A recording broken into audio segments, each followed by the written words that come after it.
이프레스 구독자 여러분 안녕하십니까.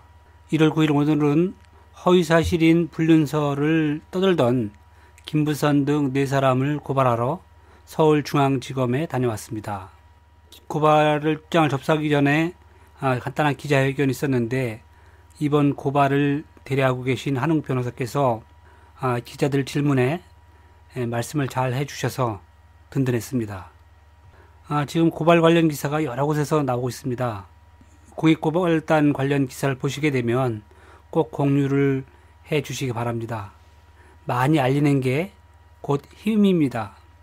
그래서 오늘 방송은 조금 전에 솔샘소리라고 하는 인터넷 방송과 전화 인터뷰를 하였습니다. 왜 고발을 하게 되었는지 좀 더 자세하게 그렇게 인터뷰를 하면서 설명을 했습니다. 그러니까 그 내용을 한번 들어봐 주시면 좋겠습니다.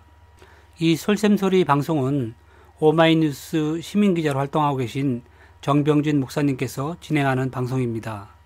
주로 공직선거와 관련된 내용을 많이 다루고 있습니다. 솔샘소리는 유튜브에서도 청취가 가능합니다. 그 유튜브 솔샘소리 방송도 꼭 구독하기를 해주시면 좋겠습니다. 그러면 지금부터 솔샘소리와 한 인터뷰를 들어보시겠습니다.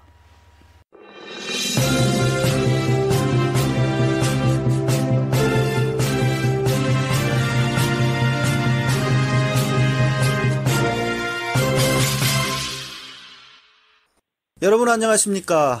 새해를 맞이했지만은 지난해 하반기 내내 우리 사회를 떠들썩하게 했던 이재명 경기도지사 관련 논란이 새해에도 여전히 지속되고 있습니다. 오늘은 한 시민단체가 그동안 이 지사에 대해 여배우 스캔들 의혹 등을 제기하며 공격하던 대표적인 인사 4사람을 명예훼손, 정보통신망법 위반 이런 등등의 혐의로 서울 서초구 서울지검에 고발을 나섰습니다. 그 중심에 우리 방송의 거의 고정 인터뷰이신 유튜브에서 이프레스 채널을 운영하고 계시는 이완규 대표가 있습니다. 오늘은 이 대표와 더불어서 도대체 무슨 이유로 새해부터 이들을 고발을 하고 나섰는지 이야기를 좀 나눠보도록 하겠습니다. 네, 안녕하세요. 이완규입니다. 예, 안녕하십니까. 새해 인사 좀 하시죠, 우리 청취자들한테. 예, 솔샘소리 애청자 여러분 안녕하십니까. 새해 건강하시고 소원한 일 모두 다 이루시길 바랍니다. 예, 우리 이완규 대표님도 새해 좋은 일 많이 하시고 또 복 많이 받으시기 바랍니다. 네. 사실 누구를 고발하고 고소한다는 것이 좋은 어떤 소식은 아닌 거 아닙니까? 그렇죠. 저도 상당히 좀 한편으로는 마음이 무겁습니다. 사람이 누구를 고발해서 꼭 처벌을 하게 된다고 생각을 했을 때, 또 오늘 같은 경우에 제가 좀 고발했던 거는 최고 형량이 7년 징역에 처할 수 있는 그런 엄중한 죄이기 때문에 그런 죄로 사람을 고발하고 왔다는 자체가 한편으로는 또 마음이 좀 무겁고 좀 그렇습니다. 그렇죠. 그런데 우리 이완규 대표님은 이전에 누구를 이렇게 고발하거나 이런 것을 굉장히 자제를 하셨던 분으로 내가 기억을 하고 있고, 네. 본인 집에다가 이상한 것을 막 붙이고 협박성 어떤 그런 행위를 한 사람조차 고발을 안 했어요. 근데 이제 그랬던 분이 지금 이제 오늘 보니까 언론에 굉장히 여러 군데에서 보도가 됐던데, 사회 정의를 추구하는 시민들로 모인 공익고발단, 이제 고발단이라 합시다. 이런 고발단 이름으로 고발에 나서셨던데, 일단 이 단체가 어떤 단체이고 어떻게 해서 꾸려진 단체인지 좀 소개를 먼저 해주시죠. 네, 일단 이름은 그냥 공익고발단이라고 지금 저희가 졌는데요. 그 이름은 각자 이렇게 한 사람 한 사람 모여가지고 이런 큰 인원이 된 것이고, 특별하게 무슨 단체를 꾸렸다든지 아직 그런 건 없습니다.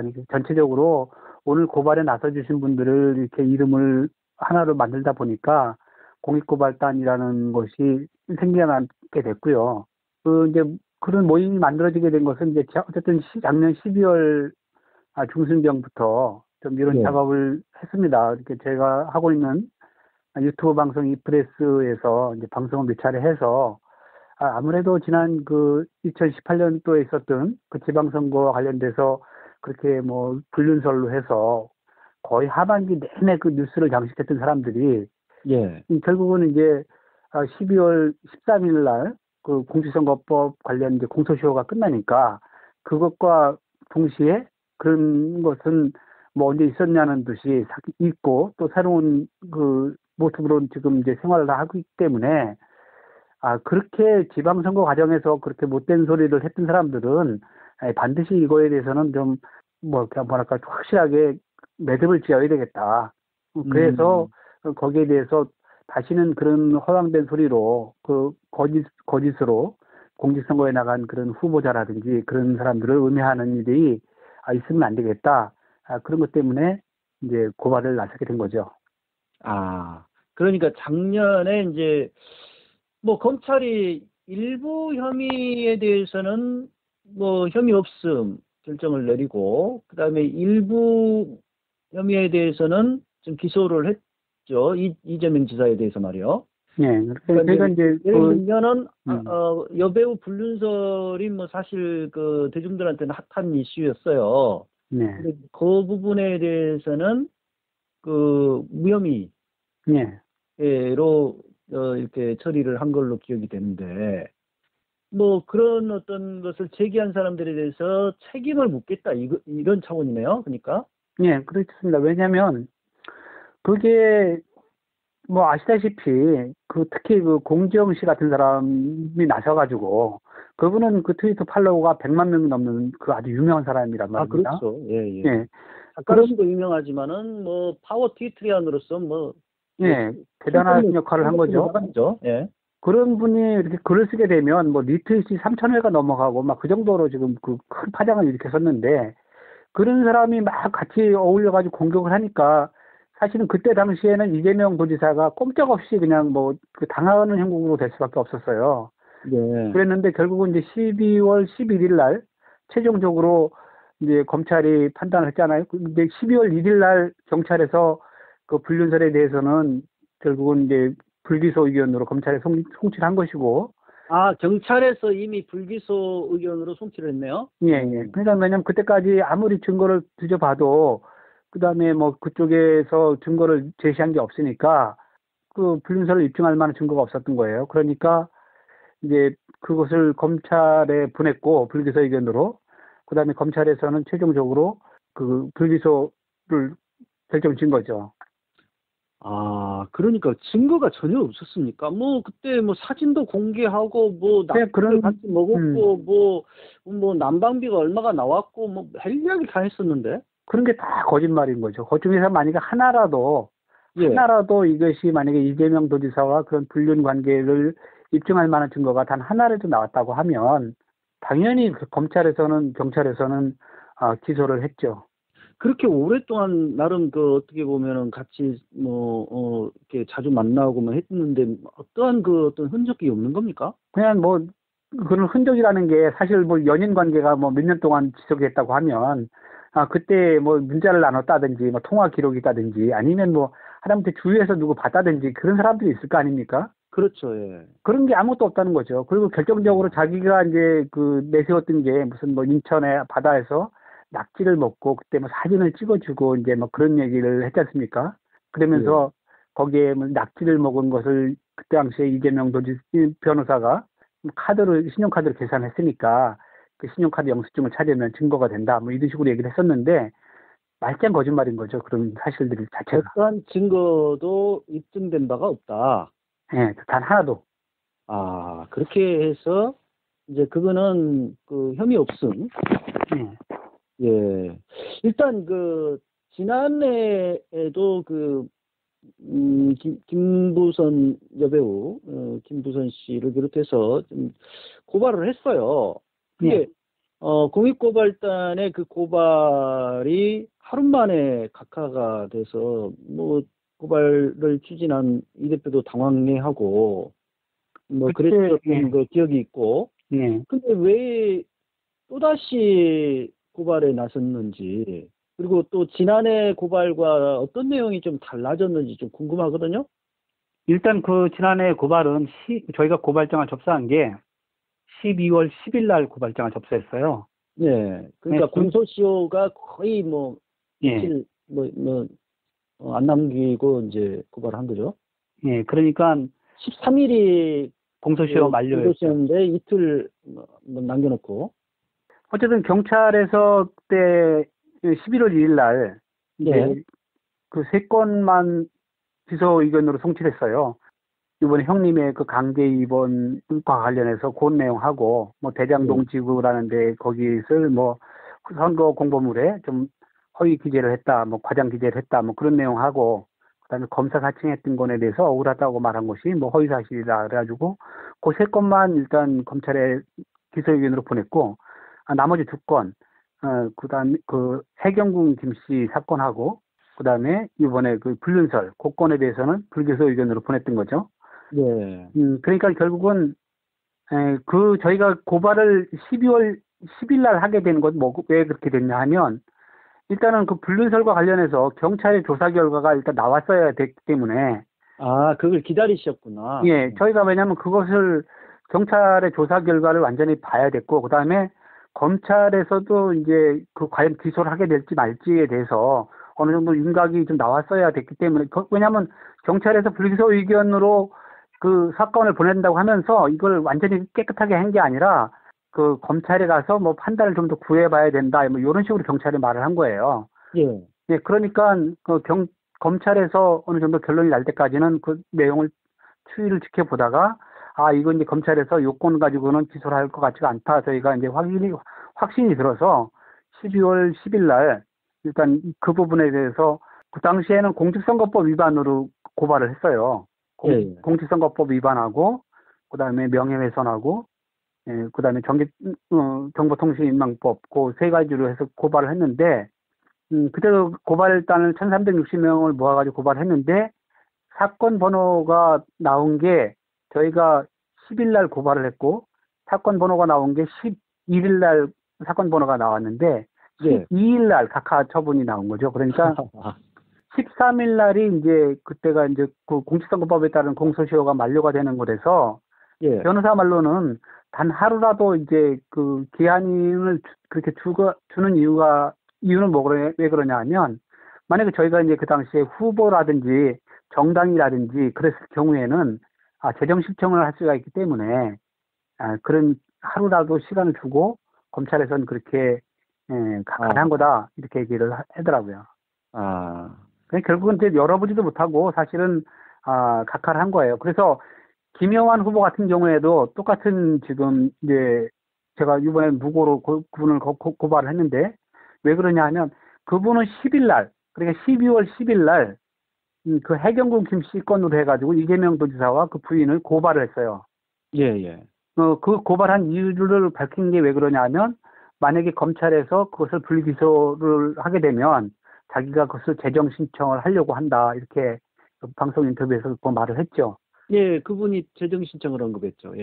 그러니까 그렇게 결국은 검찰에서 11일 날이나 12일 날 그거에 대해서 불기소할 거라는 것을 이미 어떻게 뭐 알았든지 느낌을 알았든지 그런 느낌을 가지고 그 불륜설에 대해서라든지 그다음에 그 해경궁 김씨 그 트위터 계정 그 건과 관련해서도 이재명 지사한테 결국은 죄가 없다는 것을 잘 알고 있는 김영환 후보가 결국은 그런 법에 그것을 이용을 해가지고 다시 고발을 한 거죠. 그래서 이번에 이제 무고죄로 고발을 넣은 겁니다. 무고죄를 추가해서 김영환 후보하고 그다음에 김부선에 대해서는 김부선은 9월달 정도에 그때 이재명 도지사를 고발했다가 나중에 뭐 취하를 했다고 했는데 어쨌든 그 고발했던 건이 있으니까 그 건과 관련해서 김부선과 김영환 후보는 무고죄를 추가해가지고 고발을 하게 된 겁니다. 그러니까 김영환 후보의 경우는 그때 후보자 신분이기 때문에 자신이 고소한 건에 대해서 공직선거법 위반이 아니다라고 혐의 없음으로 이렇게 검찰이 결론을 내리면서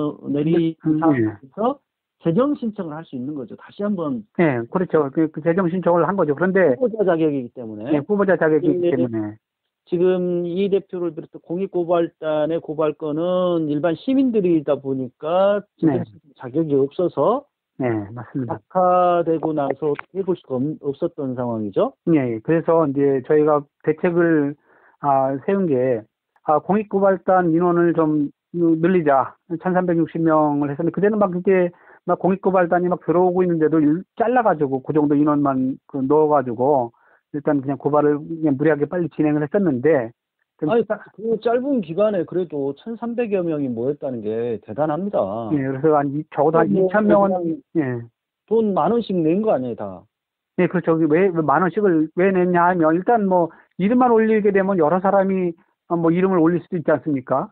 예. 하지만 저희가 이제 공익고발단에 참여하려고 할 때 인원을 뽑을 때는 이름하고 주소를 일단 먼저 받고 그리고 10,000원을 이제 그 이름과 같은 이름으로 이제 송금을 받으니까 결국은 그 송금한 사람은 본인의 의지로 이렇게 공익고발단에 참여했다는 것이 확인되기 때문에 그리고 확인 절차 그래서 그때 그걸 모아가지고 이제 변호사비로 이제 쓰게 되고 소송비로 쓰는 거죠. 어쨌든 그런 걸 절차를 하기 위해 가지고 10,000원씩을 다 받았죠. 그래서 10,000원씩 받은 사람이 이제 그 당시에 1차 할 때는 1,360명이었고 이번에 이제 2차 이번에 들어갈 때가 한 달 정도 기간을 가지고 이제 새로 더 추가를 모아가지고 했는데 한 1,000명은 조금 안 되고 그래서 2,000명을 좀 넘겨가지고 오늘 뭐 20명까지 세워가지고 고발하게 된 겁니다. 예. 그렇군요. 그러면 이번에는 이제 공직선거법 위반 그 혐의는 떼인 거죠? 네, 공직선거법 위반은 어차피 뭐 그건 공소시효가 끝났기 때문에 그걸 고발할 수는 없습니다. 끝난 거라 이제 공직선거법 위반 사항으로는 이들에 대해서 고발을 할 수가 없었고. 네.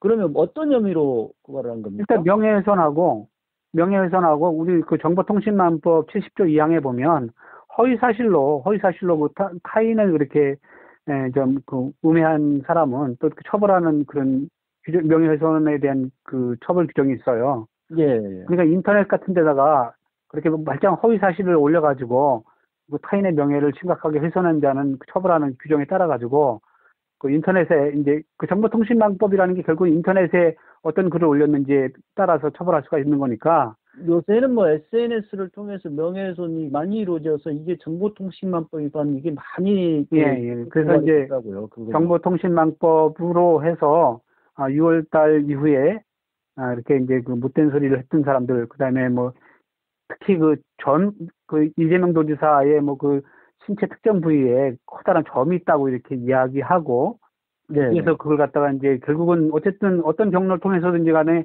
그 SNS를 통해 가지고 온 사람 그 정말 너무나 많은 사람들이 그 내용을 알게 됐잖아요. 예.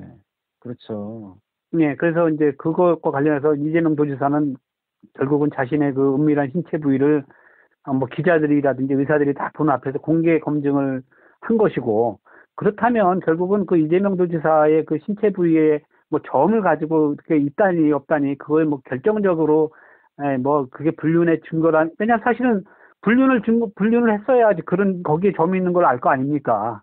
예. 그러니까 그 사람들은 그 공지영 씨라든지 그 같이 일을 했던 이창윤이라든지 그런 사람들은 뭐 이제 그런 파일이 공개됐으니까 이재명은 뭐 좋겠다는 식으로 이렇게 얘기를 막 하고 다니고 그걸 또 인터넷 방송에서 막 그런 식으로 이야기를 하고 그다음에 또 공지영 씨는 그거 관련해서 뭐 그게 뭐 결정적으로 이제 증거다니 끝났니 뭐 어쩌니 그런 얘기를 결국은 인터넷상으로 하게 된 거니까 그거 관련해서 그건 정보통신망법 제70조 2항에 따라 가지고 그거는 처벌을 해야 된다. 그래서 이제 같이 고발을 하게 된 거죠. 그렇군요. 그러면 이제 뭐 그 그러니까 피고발인이 되겠는데 뭐 유명한 지금 현재 작가인 공지영 씨 그리고 김부선 씨, 김영환 후보 그리고 또 있습니까?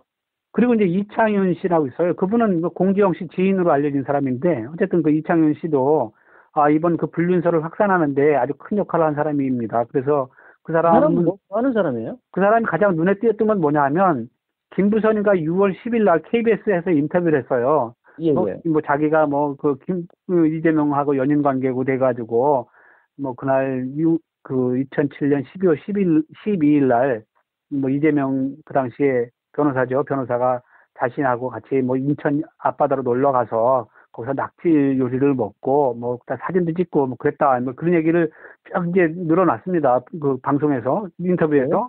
그러니까 이제 그 이창윤이라는 사람이 무슨 짓을 했냐면 그 다음 날 SNS에다가 이제 글을 올린 거예요. 그 낙지를 먹었다고 하니까 그 낙지 영수증을 찾아오는 사람한테 500만 원을 주겠습니다. 이런 식으로 현상금을 걸은 거예요. 그러니까 또 그것이 또 대대적으로 또 뉴스가 됐지 않습니까? 그런데 사실을 알고 보면 이창윤 씨는 그 현상금을 걸기 전에 이미 일주일 전부터 그 해당 지역에 가서 샅샅이 조사를 했다는 거 아닙니까? 조사를 해가지고 그 낙지 영수증이라는 게 그 존재할 수가 없다는 내용을 미리 다 확인을 한 이후에 그런 식으로 이제 영수증이 있다는 식으로 영수증을 찾아오는 사람한테 본인이 이미 그게 영수증이 없다는 것을 확인해놓고 그렇죠. 확인을 다 해놓고 그리고 나서 이제 그걸 또 자랑스럽게 자기 그 페이스북에다가 어떤 분하고 얘기를 하면서 이제 글 써놓은 거예요. 자기가 거기 사전에 가서 이제 뭐 일주일 동안 거기 머무르면서 그것이 있는지 없는지를 확인해 봤다는 식으로. 아니 그러면 그분은 그런 게 그러니까 그 어떤 여배우 불륜설 그렇게 인천 어디에서 낙지를 먹고 이게 다 거짓말이라는 사실을 알기 때문에 오히려 그걸 현상금을 건 거 아닙니까? 그렇죠. 이제 아니 그러니까 그리고 원래 그 사람이 지사를 오히려 옹호하기 위한 행위가 아닐까요? 그건 아니고요. 왜 그러냐면 이재명 그 당시 어쨌든 간에 그 이재명 도지사와 관련돼서 그 뭐 낙지 영수증 지금도 뭐 이재명 도지사를 뭐 낙지를 먹었니 가지고 낙지사 지금 그렇게 놀리고 있는데 예. 어쨌든 그 이재명 도지사를 은혜할 목적이 다분한 거예요. 왜 그러냐면 그걸 좋게 봐줄 수가 없는 게 그 이후에도 그렇고 쭉 그 사람이 했던 그 행동을 봤을 때는 당연히 그 당시에 그리고 또 이창윤이라는 사람이 같이 움직였던 사람이 공지영 씨하고 같이 움직였던 사람이란 말입니다. 이창윤 씨가 이제 공지영 작가랑 뭐 같이 움직였다. 예, 같이 이제 활동을 했던 사람이라고요. 그러니까 왜 그걸 알게 됐냐 하면, 그 이창윤이라는 사람이 나중에 그 팟캐스트, 팟캐스트 방송, 펀치라는 방송에 나와가지고 인터뷰를 한 게 있어요. 그게 10월 5일 날 인터뷰를 했는데, 그 내용에 보면 자기가 그 공지영 씨와 김부선과의 그 전화 통화를 결국은 이제 하게끔 이렇게 중간에서 역할을 한 사람 중에 하나가 이제 이창윤인데, 무슨 얘기를 하냐 하면, 사실 그전에는 통화를 하기 전까지는, 그렇게 김부선이가 말하는 불륜설에 대한 그 결정적인 증거가 없더라. 없더라. 그러니까 이제 결국은 이제 어디선가 들었을 걸로 저는 추정을 하는데, 그 신체 부위에 무슨 점이 있다는 얘기를 아마 김부선이가 무슨 흘렸던 모양이죠. 그러니까 그 내용을 확인해가지고 녹음을 하려고 그 김부선과 그 공지영과의 통화를 그때 처음 통화였어요. 처음 통화를 이렇게 주선을 하고 그리고 공지영에게 통화를 하면서 전화 통화 녹음을 하다. 이거를 제안한 사람이 바로 이창윤 씨고. 그리고 그러니까 이분이 공지영 씨랑 같이 움직였던 사람이고, 그러니까 본래 직업이 뭐예요? 직업은 시인이라고 그러는데 난 시인인지 모르겠는데 또 들리는 얘기로는 이렇게 왜 병원에 이렇게 좀 행정실 비슷하게 이렇게 그런 일을 한다는 걸로 알고 있는데 정확하게 그 사람이 뭐 하는 사람인지 모르겠어요. 시인이라면은 공지영 씨랑 작가로서 서로 교류가 있었겠네요. 그러니까 어쨌든 공지영 씨의 지인으로 알려져 있고 그다음에 6월 1일 날 통화를 김부성 하기 전까지는 김부선과 공지영과 거의 한 팀으로 움직인 사람이다. 저는 그렇게 알고 있습니다. 그렇군요. 그러니까 이제 대표적인 인사다 보니까 저는 이제 사실 이창윤 씨는 좀 상당히 생경한 사람이거든요. 이분까지 포함시켜서 고발을 한 거군요. 팔팔하게 달려요. 88 대리운전 061-681-8888 1,000원씩 기부한 대리운전 88 대리운전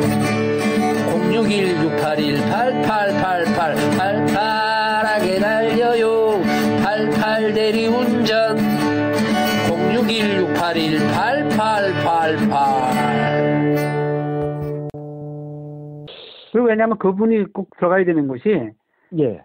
그 녹음 테이프를 전화 파일을 음성 파일을 공지원한테 받아가지고 그거를 제3자한테 또 다른 사람들한테 배포한 사람이 바로 그 이창윤 씨예요. 아. 그리고 예. 결국은 그 중에서 어딘가가 누군가가 이제 그 중에서 이제 과연 그 점과 관련한 그런 파일 부분을 그 1시간 넘는 뭐 전화 통화를 했다고 하는데 그 중에서 이제 그 한 2분 정도 되는 그 부분을 잘라가지고 편집을 해서 그걸 가지고 공개를 한 거기 때문에 결국은 그 공개를 하게 된 공개를 누가 한 거예요?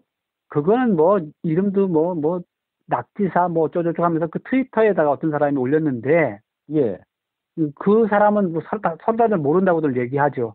모른다고 이야기는 하는데 어쨌든 그 녹음 테이프를 공지영한테 받아가지고 그것을 여러 사람한테 나눠준 사람은 바로 이창윤이니까 이창윤은 그 재배포에 대한 그 책임을 져야지 되겠죠. 그리고 그 점으로 인해 가지고 예. 그 뭐 이재명 지사뿐이 아니라 이재명 가족이라든지 또 그다음에 부인은 입장이 어떻게 되는 겁니까? 그래서 그런 것과 관련해서 그 명예훼손죄는 피할 수가 없다. 그렇게 보는 거고. 그다음에 더군다나 그 방송에 그 인터넷 방송에 나와가지고 뭐 이재명은 뭐 이제 뭐 그 공개가 점과 관련한 그 파일이 공개가 됐으니까 결국은 뭐 좋겠다 뭐 이런 식으로 말을 하니까 그 말 자체로도 결국은 공연성이 확보가 되는 거죠. 이렇게 여러 사람한테.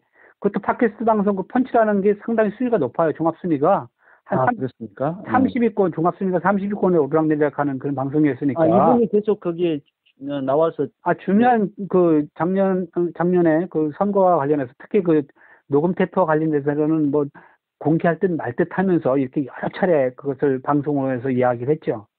그렇군요. 네, 마치 뭐 큰 걸 가지고 있는 것처럼. 검찰이 그런 여배우 불륜설 뭐 이런 것들에 대해서는 이제 혐의 없음 결론을 내렸고 그렇게 한 뒤에 김부선 씨가 조금 지나서 뭐 이 지사가 이제 김부선 씨에 대해 서원증 환자다 뭐 해가지고 뭐 그런 언급을 한 거에 대해서 고소를 했었는데 그것을 취하를 했죠. 네, 그때 강용석 변호사하고 또 한번 퍼포먼스를 했죠, 그때. 네, 그 취하를 하면서 뭐 더 이상 뭐 이런 일에 뭐 관여하지 않겠다라는 언급을 했던 걸로 기억을 하는데. 근데 이제 그게 이제 고발을 하면서 자기가 결국은 자기가 연인 관계라는 것을 그 증명하기 위해서 고발을 한 거잖아요. 예. 자기가 이제 그 뭐 기자들한테도 그런 얘기 했습니다. 연인 관계였는데 뭐 어쩌고저쩌고 쭉 얘기를 하면서 그렇게 얘기했다. 그게 자기 명예를 뭐 훼손했다. 뭐 이런 식으로 해가지고 고소인지 고발을 했는데 그 관련해서도 결국은 연인 관계가 아니라는 게 드러난 거잖아요. 네.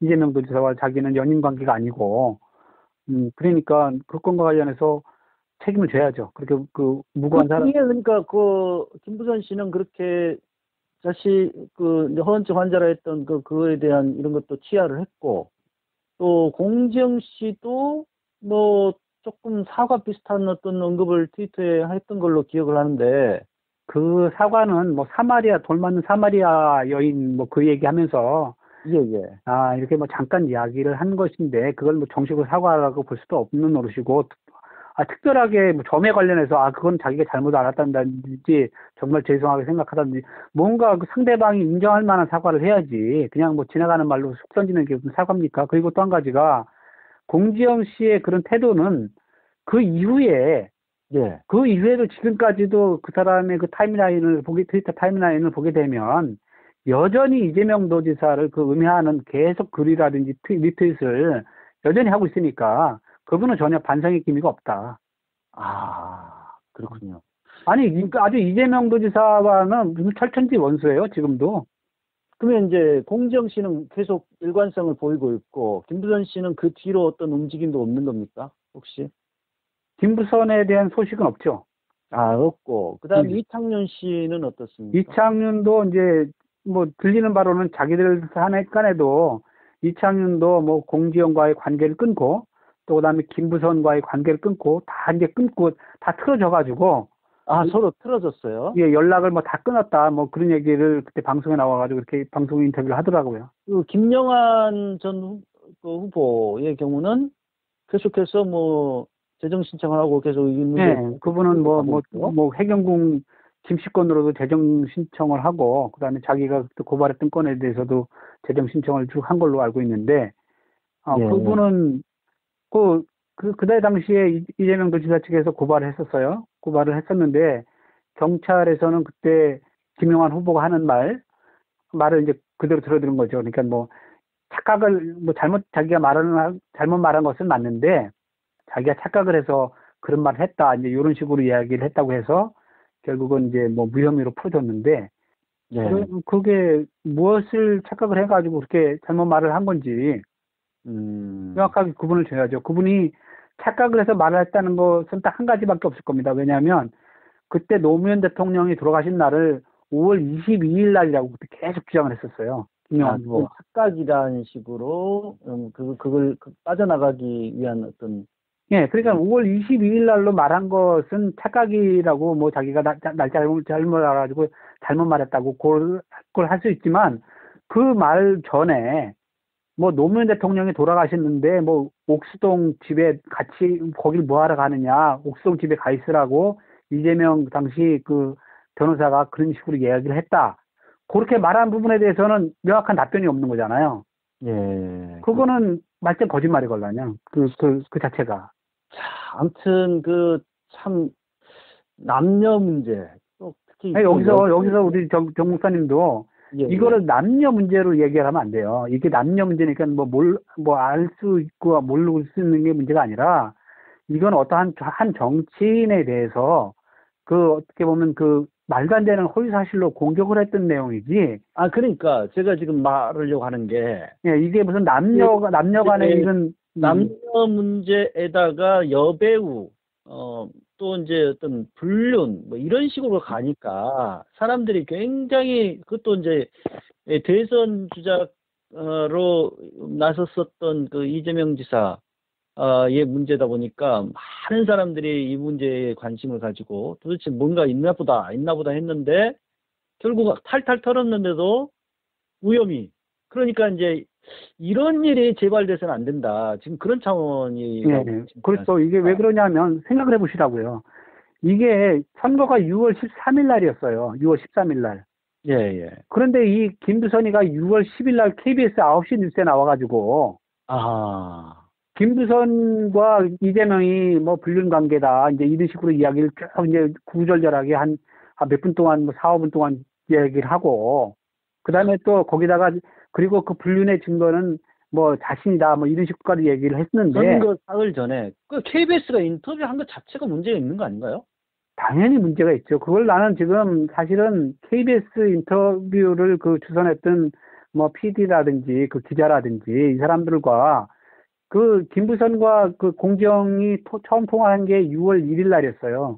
6월 1일 날이니까 인터뷰하기 한 열흘 전이었는데, 그때 이들의 대화를 쭉 들어보면 무슨 얘기를 하냐면, 방송 인터뷰에 나가서 점에 대해서 요렇게 저렇게 이야기를 하라, 그거에 대해서 김부선에 대해서 공정이가 가르쳐주는, 코치를 하는 그런 통화였단 말입니다. 아니, 근데 이해가 안 되는 게, 다른 어떤 무슨 종편이나 이런 데라면 내가 좀 그나마 좀 그것도 해서는 안 되지만은, 종편이야 워낙 뭐 지금까지 이상한 방송을 많이 해왔으니까 그렇다 쳐도, KBS 같은 경우는 우리 국민 세금으로 운영되는 그런 방송 아닙니까?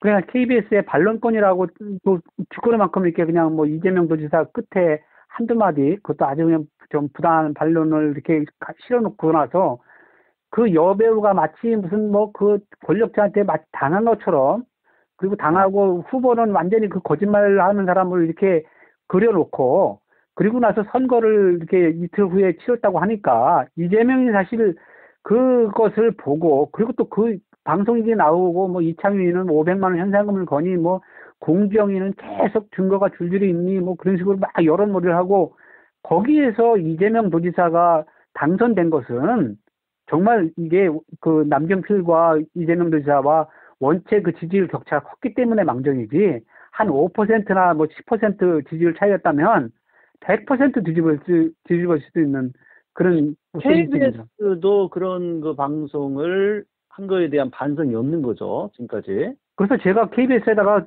그때 KBS에다 9시 뉴스에다가 물어봤어요. 네. 당신들 도대체 그리고 또 왜냐면 9시 뉴스에 이제 인터뷰가 이제 김부선이 가서 어떤 내용을 인터뷰할 거라는 것을 사전에 그 전에 또 공지영 씨한테 이렇게 알려줬다는 내용을 보입니다. 그 뉴스 인터뷰를 어떤 걸 할 거라는 것을. 그러니까 공지영은 또 그걸 받아가지고 한 뉴스 나오기 3시간 전부터 계속 그 트위터에다 그런 내용을 올렸던 거예요. 어떠한 내용에 대해서 이제 인터뷰를 한다. 지금까지 이제 지내놓고 보니까 복기를 좀 해보면 SBS 그것이 알고 싶다 뭐 방송 그때 정말 그 이재명 지사를 정면 아주 겨냥을 해가지고 타겟으로 해서 또 방송을 하고 KBS 그렇게 방송하고 방송들이 더 난리를 했다는 생각이 드네요. 방송 뭐 KBS는 뚜렷하게 봤을 때는 그 9시 뉴스 이제 일단 뭐 그거 하고 어쨌든 방송 그 내내 선거 기간 내내 이재명 도지사에 대해서는 뭐 집중 포화를 한 거죠, 결국은. 그러니까요. 그리고 이후에도 뭐 그것이 알고 싶다는 7월 달에 이렇게 방송을 했던 건데 그때 7월 달에 조폭과 관련해서 막 그 이재명 도지사를 막 엮으려고 막 그랬던 건 왜 그러냐면 6월 달에 6월 13일 날 그때 선거가 끝나고 나서 그 어쨌든 고발이 들어간 거잖아요. 바른미래당 측에서 이재명 도지사에 대해서. 네. 그 조폭과 관련이 없다. 근데 그렇게 이야기한 것을 그 허위 사실을 말을 했다. 방송 토론에서. 그걸로 걸었기 때문에 그 이후에 SBS가 그렇게 막 그냥 모잡듯이 막 공격을 했으면 결국은 그것이 경찰 수사에 이후에 검찰 조사에 영향을 안 미칠래 안 미칠 수가 없잖아요. 그것이 조금이라도 진짜 관여가 돼 있고 사실이라면 그런 목적이 있다고 나는 보는 겁니다. 그러니까 그 사람들이 그냥 뭐 선거가 끝났는데 왜 저렇게 방송을 해 이게 아니라 선거 그 소송에 걸려 있기 때문에 재판이 걸려 있기 때문에 그 재판 그 고발에 영향을 미치기 위해 가지고 계속 그 연타로 방송을 하는 거죠. 그러니까요. 어떤 뭐 개인보다는 방송의 힘이라고 하는 것이 또 정말 훨씬 더 막강하기 때문에 방송에 대한 책임들, 잘못된 방송들에 대한 책임을 또 묻는 것도 좀 필요하지 않는가, 뭐 이런 생각이 좀 드네요. 그럼요. 예. 자, 내일부터 그 이재명 경기지사 그 재판이 시작된다는 소식이 있더라고요. 네, 내일부터 하죠. 예, 2시부터. 네, 어떻게 2시에. 그 전망을 하십니까?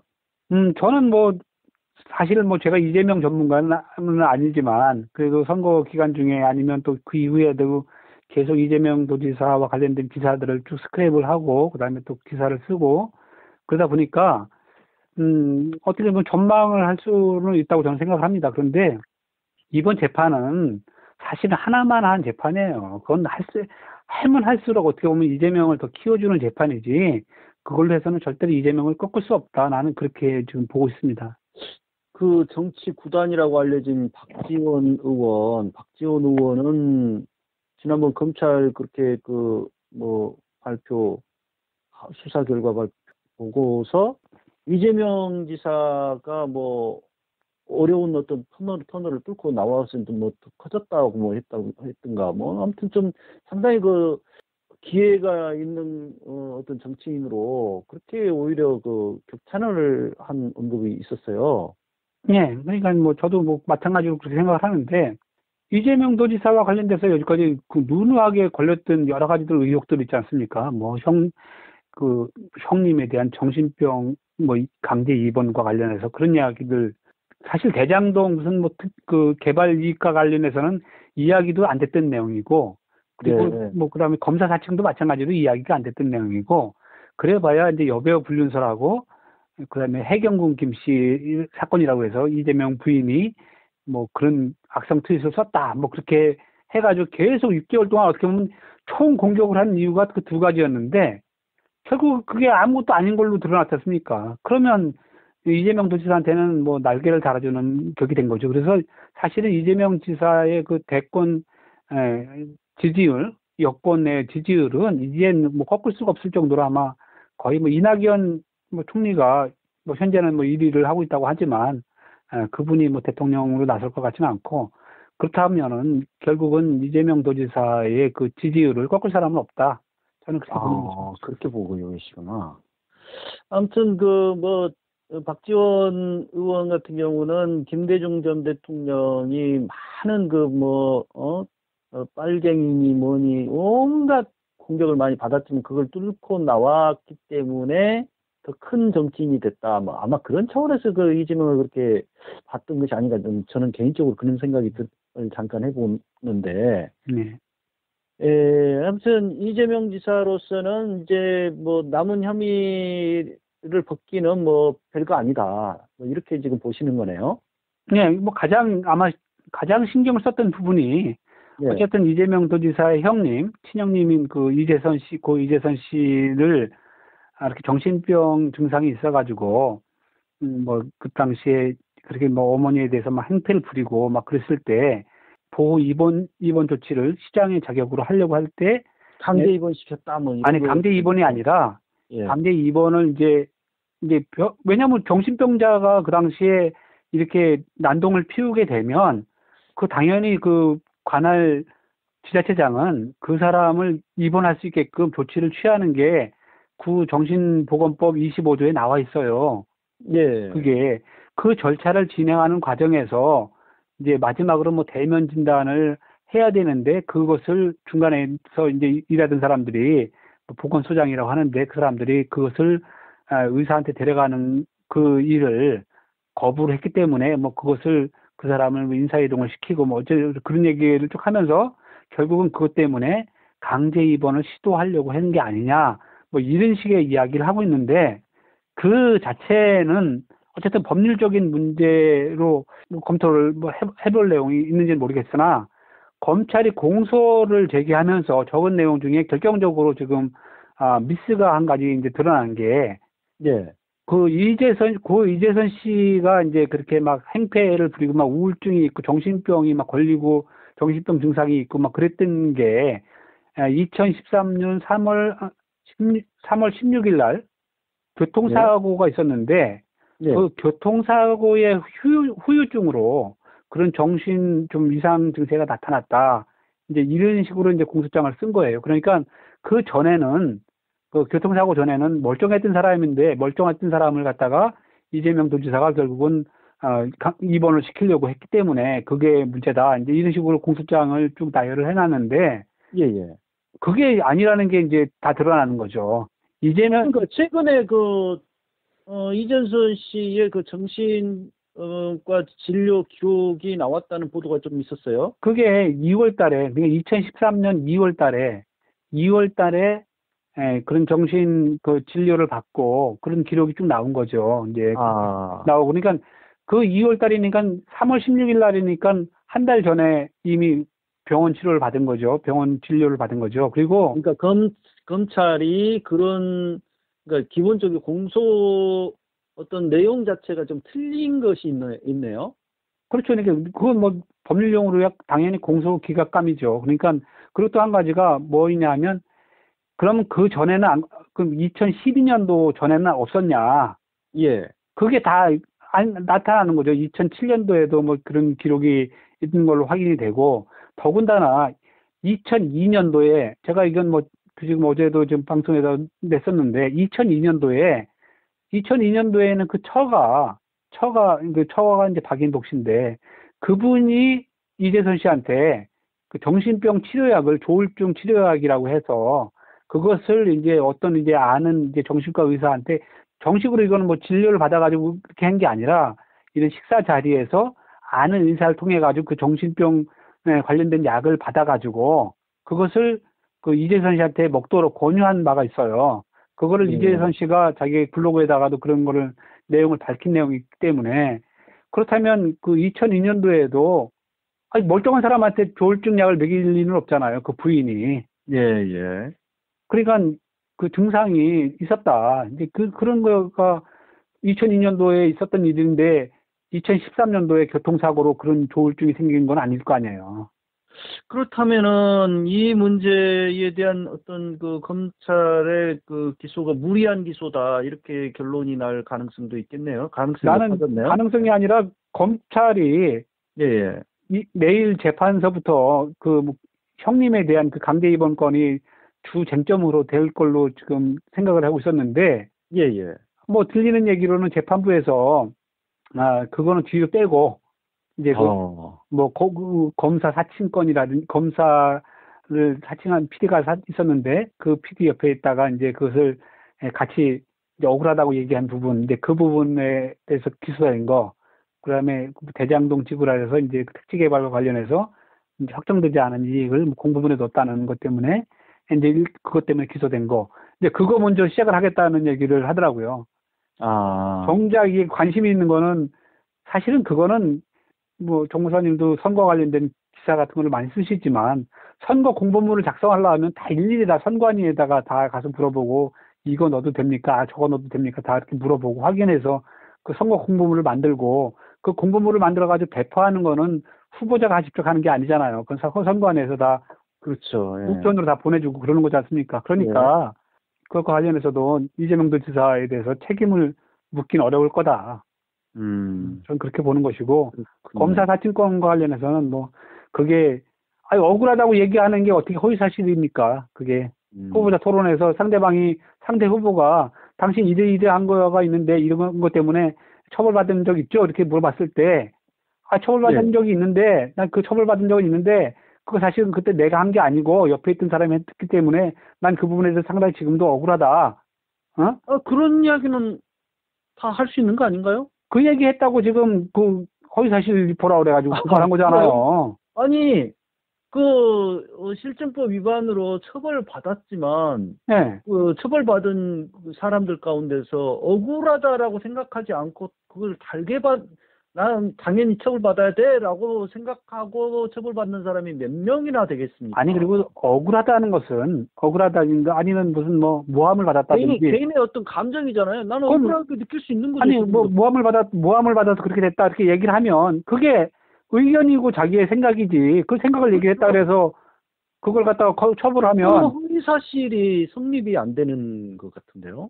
그러니까 우리 지금 시민 기자인 우리들의 생각으로도 그건 허위 사실이 안 될 것 같은데 어쨌든 검찰에서는 그걸로 기소를 했으니까 그걸로 과연 유죄를 내릴 수가 있겠느냐 이런 판단을 해볼 때 그거는 벌금감도 안 된다. 저는 그렇게 보는 거죠. 너무 심합니다. 그걸 세상에 그 기소를 했다는 거는. 지금 그거 제가 말씀드린 내용으로 그 내용이에요. 기소 낸 내용이.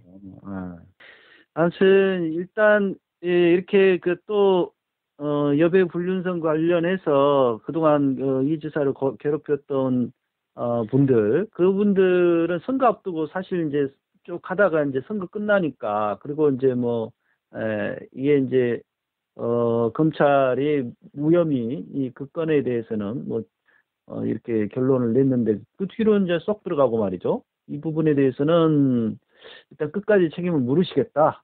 네, 아니 그 사람들이 그렇게 6월 달부터 그렇게 막 그냥 길길이 날뛰고 뭐 여배우 인권을 막 외치고 막 그렇게 당하고 피해를 입었다고 막 떠들던 사람들이 어떻게 검찰에서 딱 그 불기소 얘기가 나오자마자 그런 얘기를 한마디도 안 합니까?